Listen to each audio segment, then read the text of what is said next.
Welcome back. గుంటూరులో మహిళను వివస్త్రను చేసిన ఘటనపై వైసీపీ టీడీపీ నేతల మధ్య డైలాగ్ వార్ నడుస్తోంది. ఘటన వెలుగు చూసిన వెంటనే చర్యలు తీసుకోవాలని తాను పోలీసులను ఆదేశించానన్నారు ఎమ్మెల్యే మాధవి.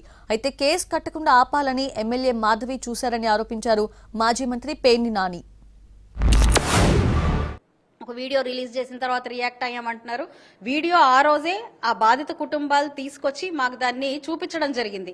అలాంటి దారుణమైన విషయం నిజంగా వాళ్ళు ఒక కొడుగ్గా అబ్బాయి ఎంతో ఆవేదన కలుగుతున్నప్పుడు అది చూసిన వెంటనే యాక్షన్ తీసుకోవాలని కూడా మేము చెప్పడం జరిగింది.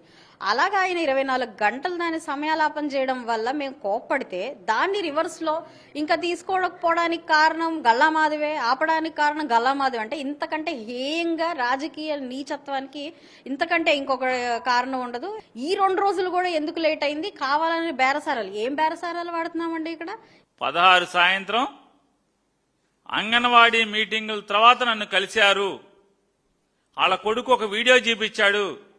అప్పుడు నేను కదిలిపోయాను. వెంటనే పోలీసులు కేసు కట్టాను అన్నారు. సీఏ గారు ఏం చెప్పారు?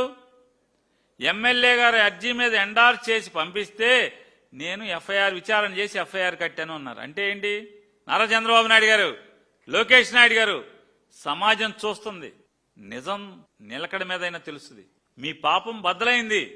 మీ ఎమ్మెల్యే గారు స్టేట్మెంట్ వల్ల, మీ సీఐ గారి స్టేట్మెంట్ వల్ల, మీ యొక్క ట్వీట్ల వల్ల